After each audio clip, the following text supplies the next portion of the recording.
nakukonsensya si Katunying? Ramdam niya yan eh. Ramdam niya yung pagkakamali ng Administrasyong Marcos. Ramdam niya yung pagka-weak ni Marcos. Alam ng mga vloggers niya na weak to si Marcos. Alam ng mga nakapaligid kay Marcos na weak siya. Bukas daw si Pangulong Bongbong Marcos na makipagkasundo sa mga Duterte. Narinig niyo yun? Bukas daw si Bongbong Marcos para makipagsundo sa Duterte. Gagi! Ayoko magmura. Marcos, nakakamura ka talaga, pambihira. Oh, ay nako. Hindi ko personalidad. Ha? Ay nako, pambihira. Pinauubaya rin daw niya sa Senado ang tungkol sa impeachment trial ni Vice President Sara Duterte. Saksi, si Ivan Mayrina. Really, I truly want a trial because I want a bloodbath talaga. Ang pahayag na ito ni Vice President Sara Duterte noong Sabado, kaugnay na napipindot niya impeachment trial. Binatikos si Party List Representative-elect Laila de Lima na isa sa magiging miyembro ng House Prosecution Panel. Anya, makokontempt ang defense team ni Duterte kapag sinubukan manggulo at magdrama sa paglilitis. Dapat siguro magkaroon ng... Junel! Junel, makukulong ka ulit. Nagmamarong ka na naman. Etong mga dilawan, ha? Yung mga katulad nitong babaeng ito, ito yung talagang wala namang pakinabang sa Pilipinas, wala namang pagmamahal sa taong bayan. Ito yung sa aking opinion ito lang yung mga talagang ayaw makabalik ang Duterte dahil yung kanilang mga krimen na ginawa ay masisilip na namang muli at talaga namang pagdudusa nila. Kaya ngayon, magko-komentaryo to. Pero may good news dahil ito, bubuksan ulit ng CA ang kanyang kaso. Ayun, himas rehas ka ulit. Kala mo nakalusot ka sa pagtago sa party list Ayan. Nako, delikado ka, Delima. Panibagong kaisipan yung ating Vice President. Yung kanyang mindset, baguhin niya dapat yan. Because it is so unbecoming. Yung mindset niya, baguhin niya Kayo, anong ginawa ninyo sa Sa loob? Ang linis-linis mo. Junel! Ay, nako. Of a high official.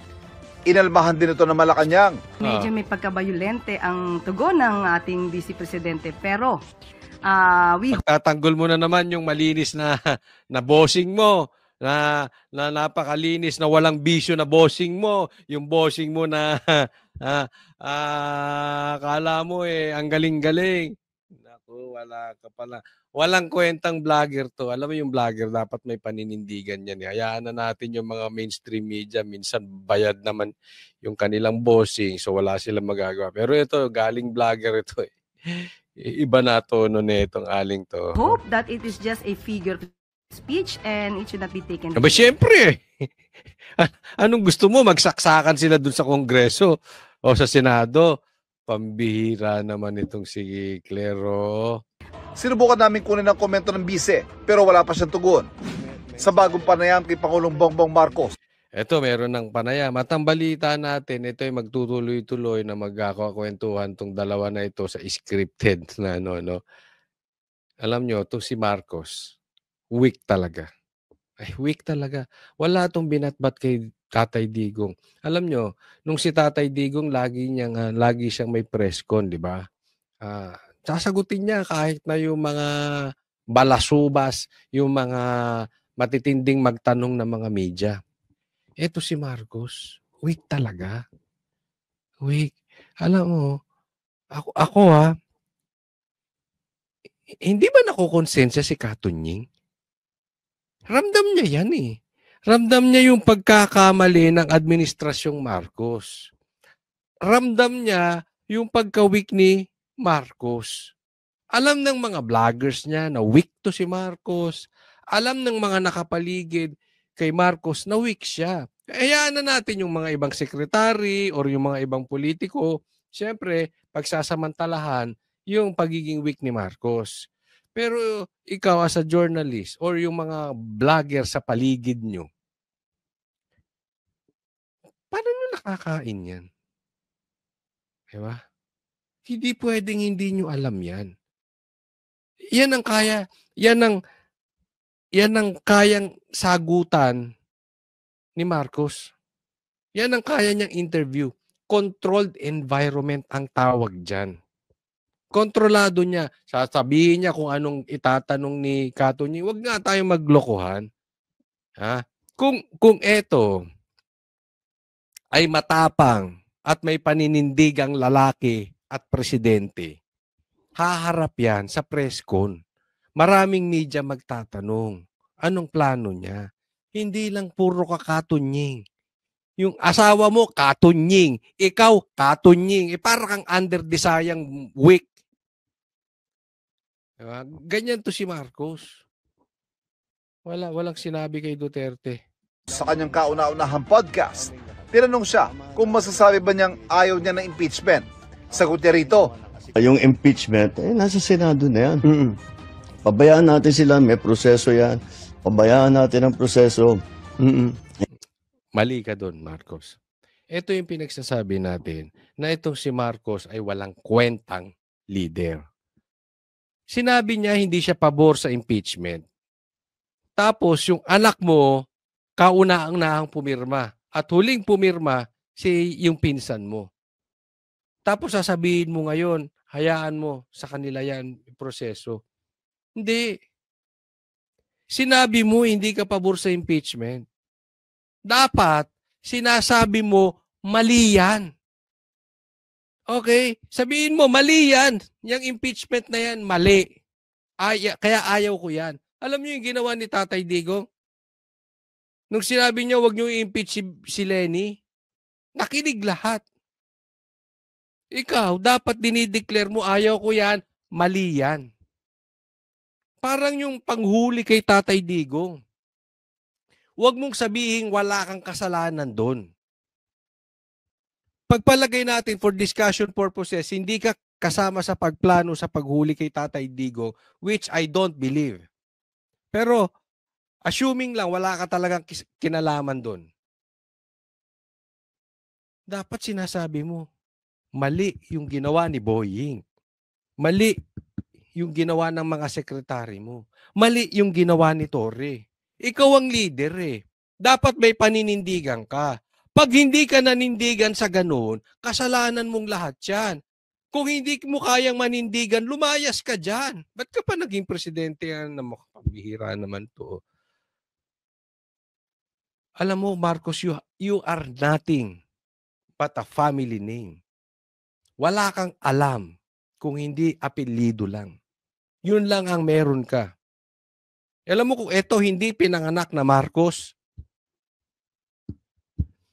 baka namamalimos to sa kalsada eh. Walang alam. Ako, basta ang nasa isip ko, tapos ng eleksyon, balik sa trabaho. Yeah, po. Gawin na natin lahat with the new lessons learned. bukas din daw ang Pangulo Tatandaan namin yung sinabi mo, balik sa trabaho ha. na makipagkasundo sa mga Duterte. Oo. Ako, ayoko ng gulo. Gusto ko makasundo sa lahat ng tao. Mas maganda, marami na akong kaaway. Hindi ko kailangan ng kaaway. Kailangan ko kaibigan. Hanggat maaari, ako, ang habol ko ay yung stability, peaceful, para magawa namin yung trabaho namin. Naks. Ang concern ni Marcos sa taong bayan, no? Gusto niya peaceful para magawa nila yung kanilang trabaho. Anim ka, Marcos. 6, 7, 8, 9 ka, Marcos. Kaya ka binoto ng tao dahil sinabi mo unity team kay BP Sara. Pagkaupo ninyo, pinakar ninyo si BP Sara dyan sa kamera. Anong klaseng pagkalalaki meron ka, Marcos? Yung babae na ginamit mo for unity, pinakarni mo. Anong pagkalalaki meron ka, Marcos? Anong pagka-leader meron ka, Marcos? Tapos sasabihin mo ngayon, gusto nyo magkasundo-sundo para makapagtrabaho ka? Wow, ang linis mo talaga, Marcos. Napakalinis mo. Ha? Napaka mapagmahal mo sa mga Pilipino. Pero tingnan nyo, this is very important. Si BP Sara nagsalita about bloodbath. Anong reaction ni Marcos? Anong reaction nitong si BBM? Nagpa-interview, controlled environment interview sa kakampi niya at taga-hugas puwet niyang si Katunying. Itong taga-sip-sip sa kanya, ika nga.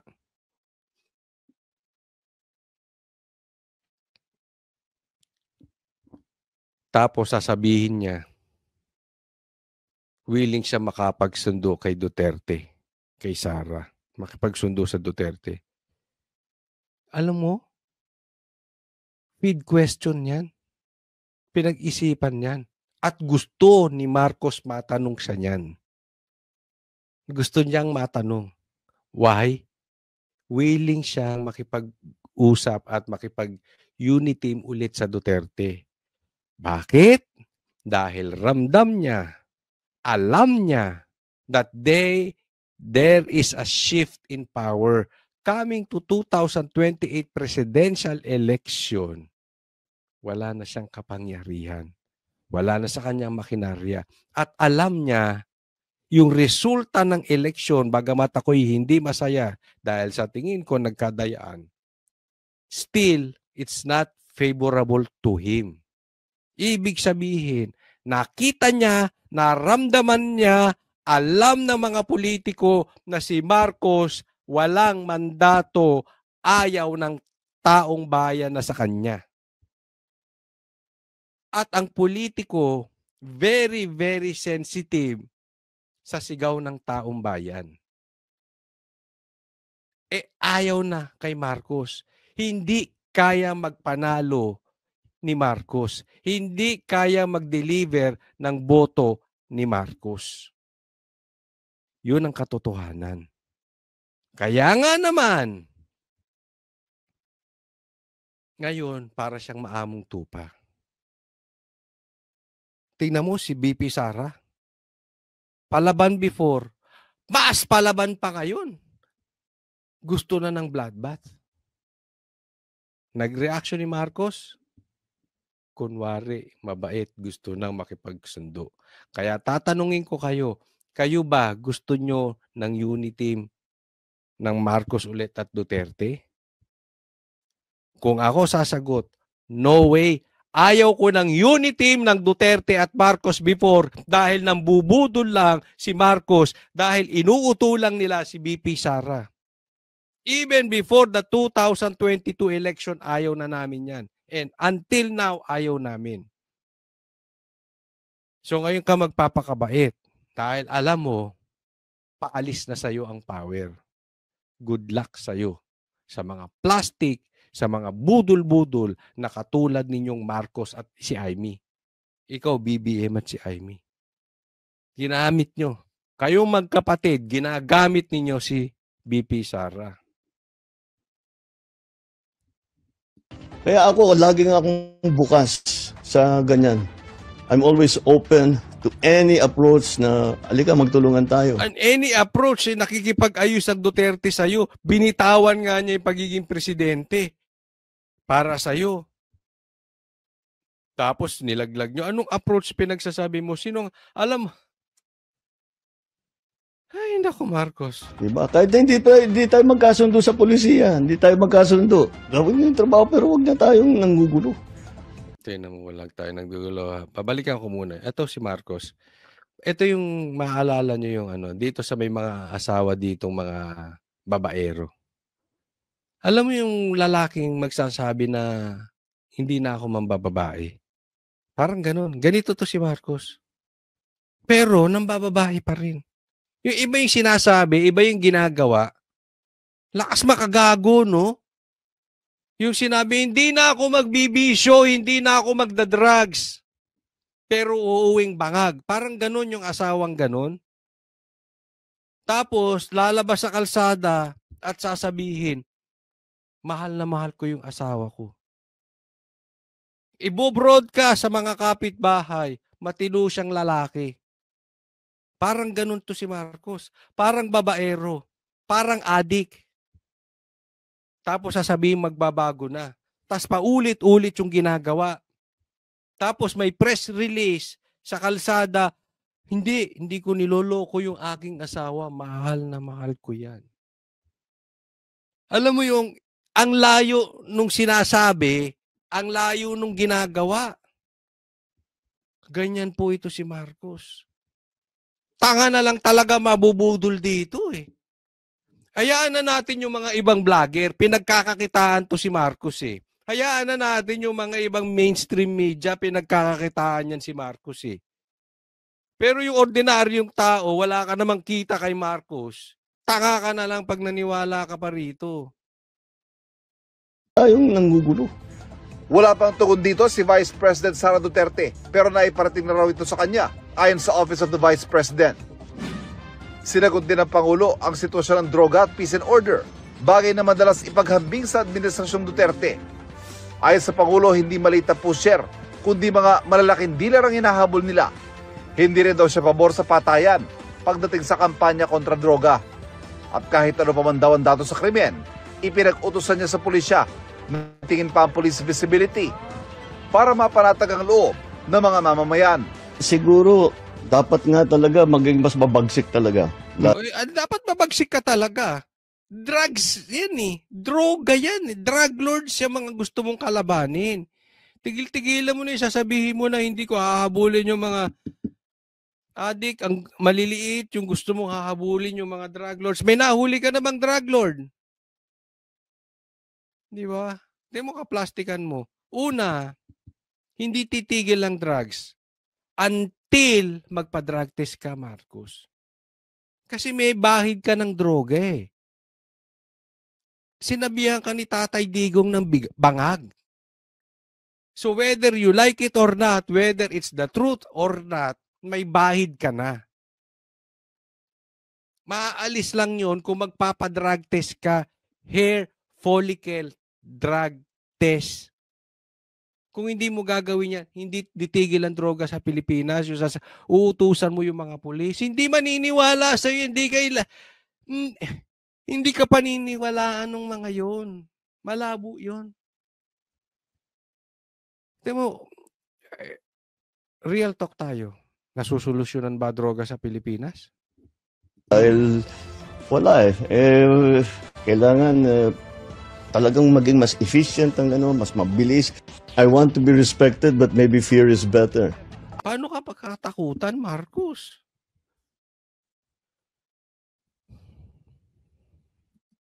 Aminado naman ng Pangulo na hindi nakuha ng kanyang mga kandidato sa alyansa ang resultang naisana nila nitong nagdaang eleksyon. Nagsawa na ang Pilipino sa politika. Sawan-sawa na sa politika. Disappointed ang tao sa serbisyo ng gobyerno. Hindi nila nararamdaman at masyadong mabagal ang galang. It took you 3 years to admit that. Marcos, ang tagal na naming sinasabi sa iyo. Nakikinig ka doon sa mga the likes of Claire na binobola ka lang. Hindi satisfied ang tao sa iyo. Ngayon mo lang na-realize after 3 years. Ngayon, na na-realize mo na, may gagawin ka ba? Tigilan mo muna. Tigilan mo muna ang katitingin kay Sara. Tigilan mo muna ang katitingin kay Duterte, kay Tatay Digong. For once, be a leader. Lead this country. Lead your secretaries. Lead the policemen, the armed forces. Lead them sa mga proyekto mo. Sa anong dapat mangyari sa Pilipinas. Kahit anong kalokohang sabihin mo kay BP Sara o kung ano man gagawin na kalokohan ni BP Sara, you focus on your leadership. And don't make the Duterte your excuse. Be a president with or without Duterte. Be a president without blaming the Duterte. Be a man, be a leader, be a president. Ng pagbubuo ng mga project na hindi pa nila maramdaman. Nang maupong Pangulo, masyado raw nilang pinagtuunan ng pansin ang mga malalaking proyektong pangmatagalan pero hindi agad ramdam ng tao. Tulad ng pangako niyang 20 pesos kada kilong bigas na inabot ng 3 taon. Diloloko mo pa ang taong bayan. Masyado raw nilang pinagtuunan ang proyekto na pangmatagalan. 20 pesos na bigas mo, isang araw lang, kanibukasan, wala na. Inabot kayo ng 3 taon? Ginagago mo talaga mga Pilipino. Hindi lang kayo inabot ng 3 taon at ngayon 20 pesos na ang bigas. Nako, anim ka, 7, 8,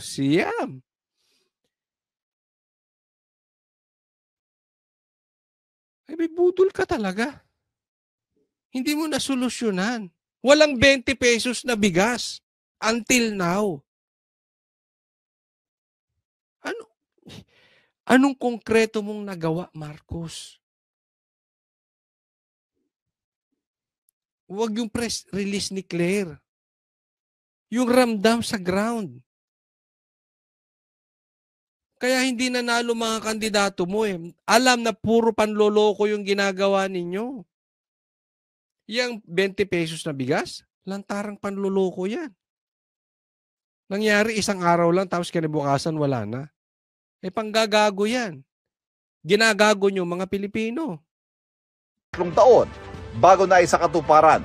Pagsiguro ng Pangulo, nakikinig ang Administrasyong Marcos sa hinaing at pangangailangan ng mga Pilipino. Nakikinig ang Administrasyong Marcos sa hinaing at pangangailangan. Alam mo hinaing ng Pilipino? Magpa-drug test ka, Marcos.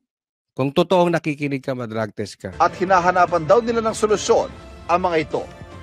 Para sa GMA. Ay, nako Marcos. But anyway, yan po ang resulta ng scripted interview nila ni Katunying. Iba na tono ni Marcos. Marcos, eto lang. Gusto mo ng pagkakaisa ulit, Uniteam? Una, pa-drug test ka. Sa akin pangalawa, pauwiin mo si Tatay Digong. Pangatlo, tanggalin mong speaker yung pinsan mo. Hindi maganda. Yung pinsan mo, walang naidulot na maganda. Please, pansinin mo ha. Pansinin nyo.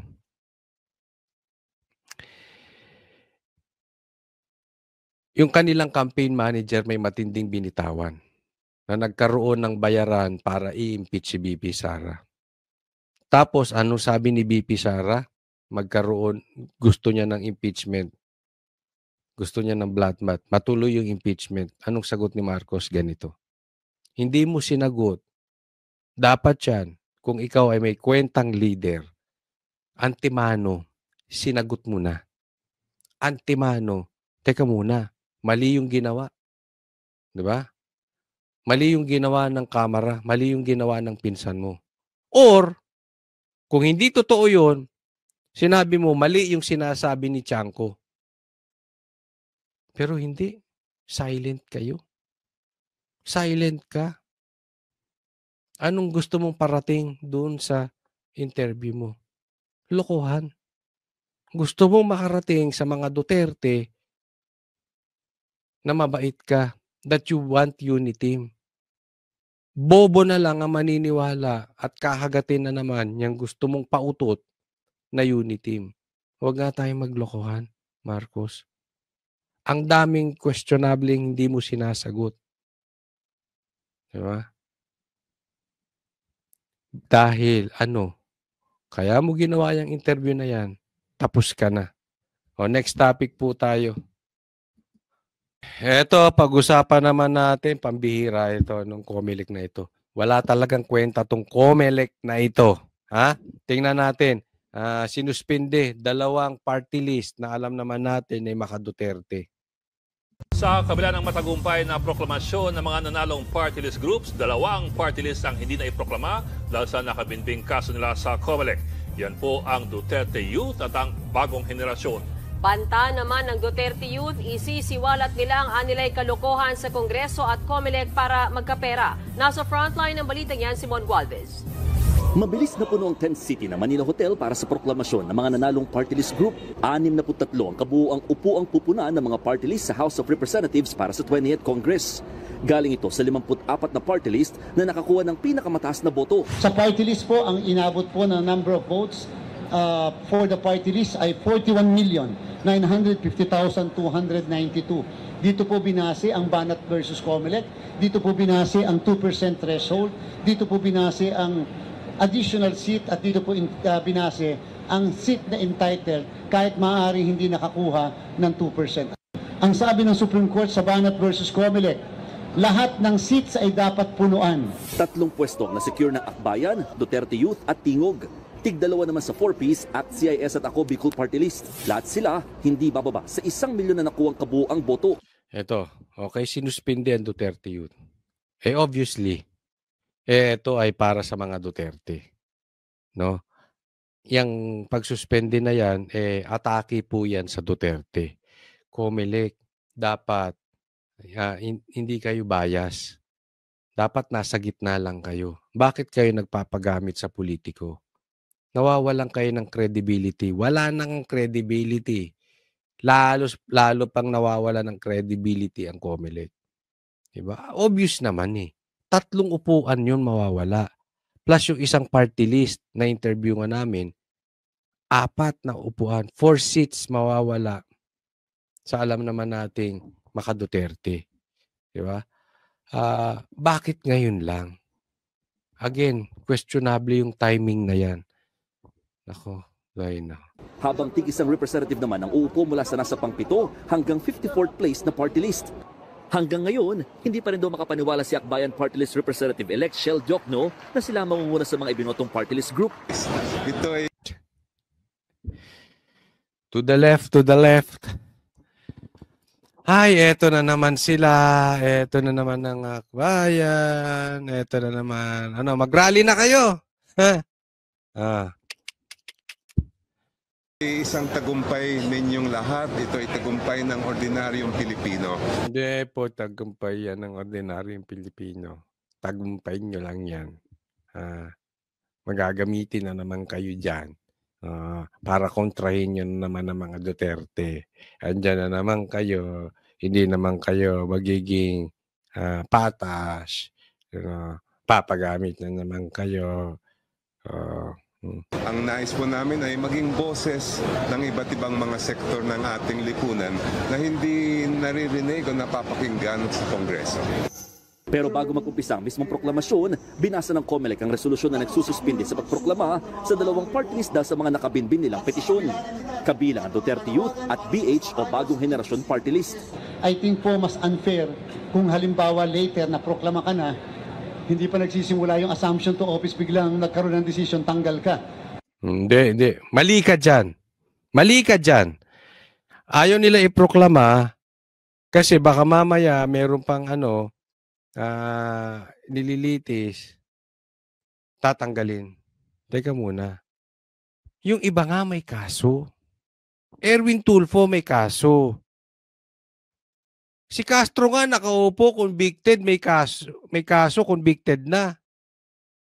Nakaupo pa rin. Iproklama mo lang.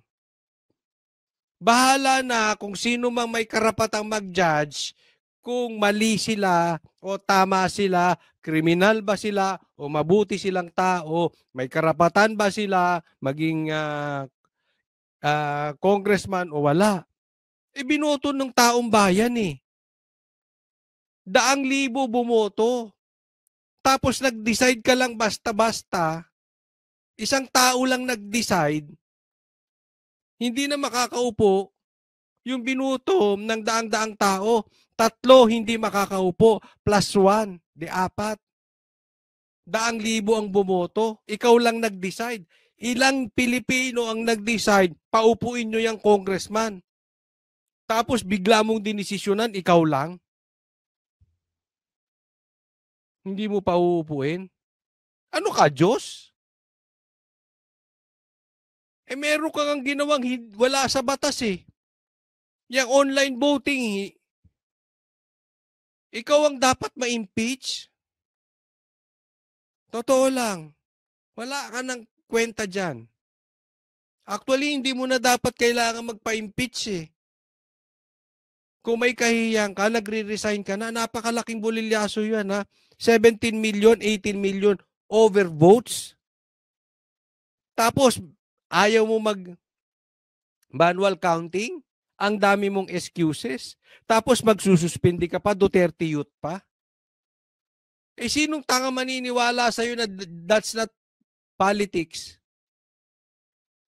Talaga kayong nasa gobyerno, ginagago yung mga Pilipino ha. Talaga bang lantarang panloloko nyo? Sino ka? Na binoto ng taong bayan, magdi-decide ka ganun-ganun na lang para kang Diyos? May pambira itong tao na ito. Hayaan mo lang makaupo. Ngayon, kung may desisyon laban sa kanila, yung may karapatang magdesisyon, sila magdesisyon. Kung dinicide ng judge, kriminal yung mga yan, di ikulong. Ang trabaho mo, iproklama yung binoto ng taong bayan, wag mo nang pakialaman yung iba. Mas masakit po yun. Ayon sa Duterte Youth, sinagot na raw nila ang lahat ng issue noon pang 2019. Pinayagan pa nga raw silang maupo noong 2019 at 2022 eleksyon. Yun na nga yun eh. Pinaupo nung 2019, pinaupo nung 2022.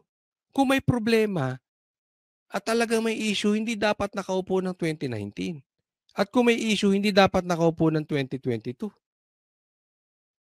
Bakit ba? Dahil binabara kayo ng Duterte Youth? Naalala nyo, binara sila noong may hearing ang Kamara patungkol dito, hiniring at ando doon si Tatay Digong. May binitawan silang masakit na salita. Dahil ba nagsampa ng impeachment kay Marcos ang Duterte Youth? Kaya ginagantihan nyo? Hayaan mo lang silang gumanti, Garcia. Kung gusto nilang gumanti, huwag ka sana nagpapagamit. Ano ka ba, asong ulol? Attack dog ng Marcos? Palibasa, pina-impeach sila? Binabalikan ngayon? Tapos Marcos, you are talking about makikipagsundo na sa Duterte? You're talking about unity? Unity?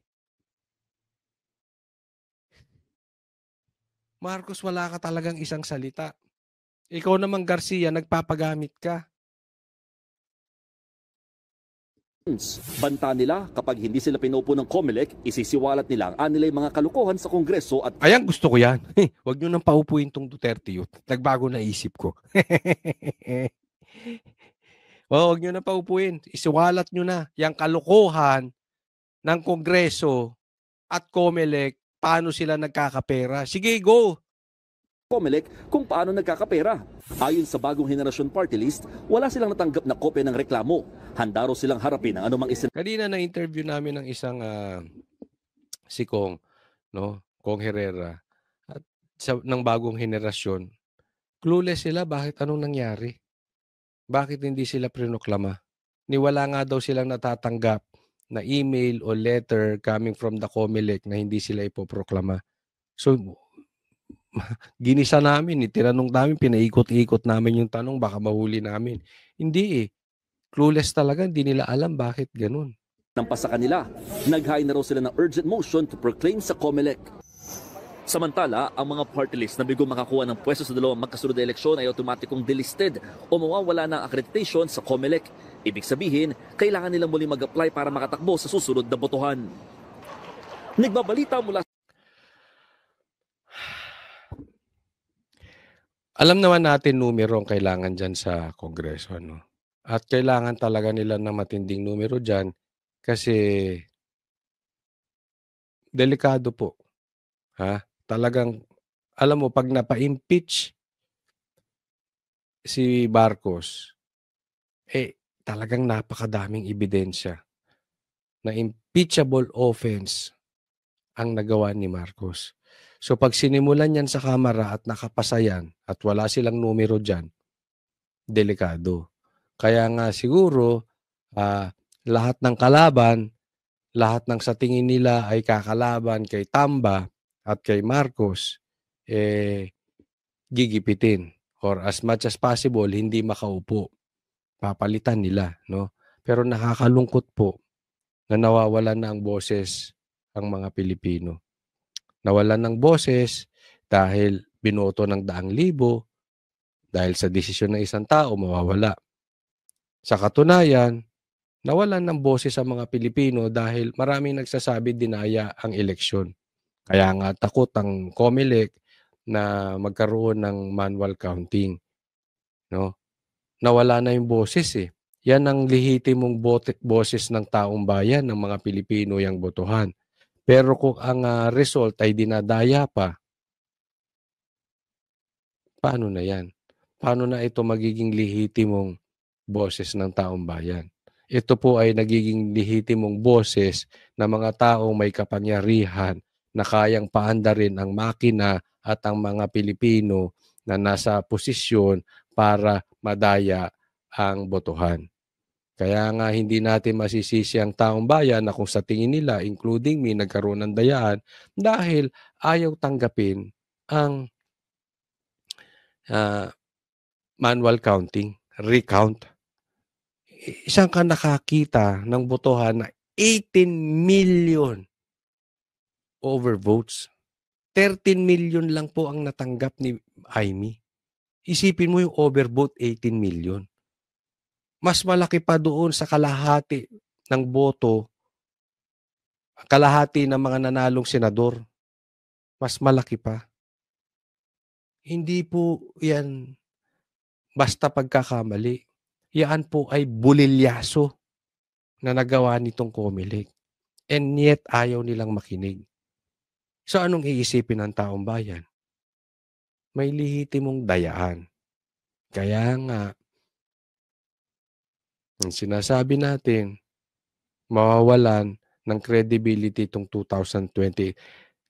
I remind you, hindi po hinahabol ni Pastor Kibuloy or no mga iba pang nagpapamanual recount ang posisyon. Wala silang planong umupo, especially si Pastor Kibuloy, walang planong umupo. Kahit manalo yun, si Pastor Kibuloy, hindi po siya uupo. Kailangan lang maayos for 2028 election.